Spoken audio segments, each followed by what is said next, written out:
Vamos continuar então? Nós vamos falar um pouquinho agora sobre o verbo may, né? Para fazer as correções, mas antes de fazer a correção das atividades, eu vou dar uma reexplicada para vocês. Então, olha só, aqui nós temos o may na interrogativa.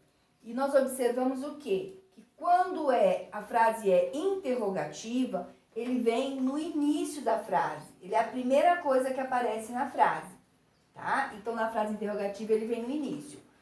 Aqui no caso, ó, may you help me? May you help me? Você pode me ajudar? Então, é um pedido, né? Ele está fazendo um pedido. May you help me? Você pode me ajudar? May I travel with you? May I travel with you? Eu posso viajar com você?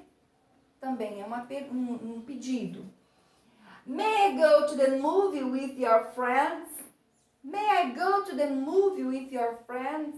Posso ir ao cinema com seus amigos? Também é uma pergunta, né? Desculpa, é uma pergunta e é um pedido, né? My brother and my sister may visit me. My brother and my sister may visit me. Então, observem que nesse caso aqui já não é mais uma pergunta, é uma afirmação de uma possibilidade. Então, pode ser que o meu irmão e a minha irmã me visitem, tá? Então, é uma possibilidade. Então, my brother and my sister may visit me. Então, o meu irmão e a minha irmã podem me visitar, ou seja, pode ser que isso aconteça, tá? Então, possibilidade. The teacher may be angry with the students. The teacher may be angry with the students. A professora deve estar, ou pode estar, né, zangada com os alunos. Então, também é uma possibilidade, tá? Isso não é uma afirmação. Se eu fosse afirmar, eu não usaria o may. Eu simplesmente diria the teacher is, né? Porque eu vou usar o verbo to be conjugado. The teacher is angry with the students, sorry. The teacher is angry with the... Aí estaria afirmando, né? A professora está zangada com os alunos. É algo que já é concreto, realmente foi confirmado e está. Mas quando eu uso may, é uma possibilidade. Então, the teacher may be angry with the students. Ok? Mas I'm not angry with you. Não estou chateada com vocês. Um pouquinho triste porque vocês não têm participado muito da aula. Eu gostaria muito que vocês participassem, que vocês fizessem perguntas, que aproveitassem esse momento. Tá bom?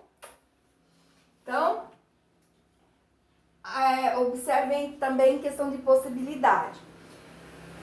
Importante a gente observar, eu fiz algumas anotações para não esquecer o que eu precisava falar para vocês de importante, tá? Que não há necessidade de usar a partícula to quando eu uso o may. Então, observa que aqui não aparece a partícula to, né? Porque o to é o que dá o infinitivo para o verbo. Eu sempre falo para os alunos, sempre falo para vocês, que o to é como se fosse aquele R que nós temos no final dos nossos verbos em português, né? É ele que dá o infinitivo para o verbo.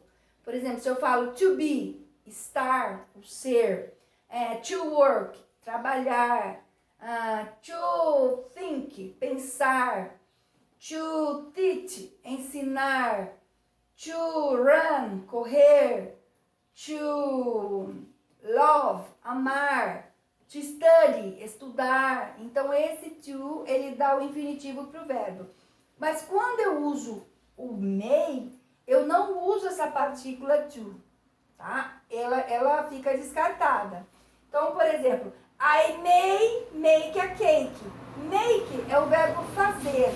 Fazer no sentido de construir, quando eu construo alguma coisa. Porque nós temos o verbo do e o verbo make.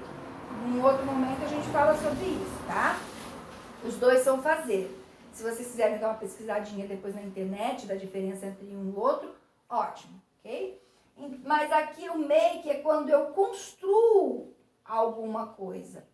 Cake é bolo. Então, I may make a cake. Eu posso fazer um bolo. Ou seja, há a possibilidade de que eu faça um bolo.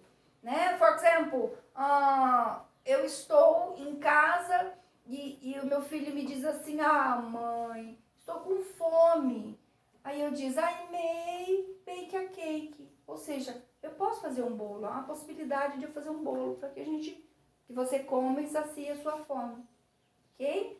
Então é nesse sentido. Espero que tenha ficado claro. Se vocês tiverem dúvidas, como sempre, eu vou bater sempre nessa tecla. Tem dúvida, joga no grupo e a gente vai tirando as dúvidas. Ok?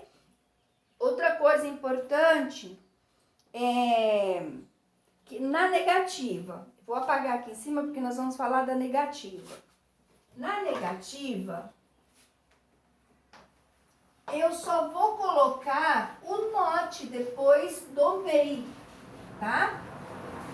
Então, na negativa, não tem segredo, como no verbo to be. Na negativa, eu vou colocar simplesmente o not depois do verbo. Por exemplo, she may not go. She may not go. Observa que eu não coloquei a partícula to aqui, tá? She may not go downtown, no centro da cidade, alone. Tá? Então, olha só. She may not go downtown alone. Ela não deve ir ao centro da cidade sozinha. Ela não pode ir, tá? Então, aqui ele expressa também ela não vai sozinha. Ela deve ser criança, ou às vezes uma pessoa já de bastante idade que não pode mais estar sozinho, ok? Então, é nesse sentido, ó. She may not go downtown alone. Ela não pode. E uma coisa muito importante que vocês devem observar é que no caso do may, esse not não pode ser abreviado. Como no verbo to be. Porque no to be a gente abrevia. Por exemplo, is not. Aí nós colocamos a abreviação isn't, né? No to be a gente faz isso.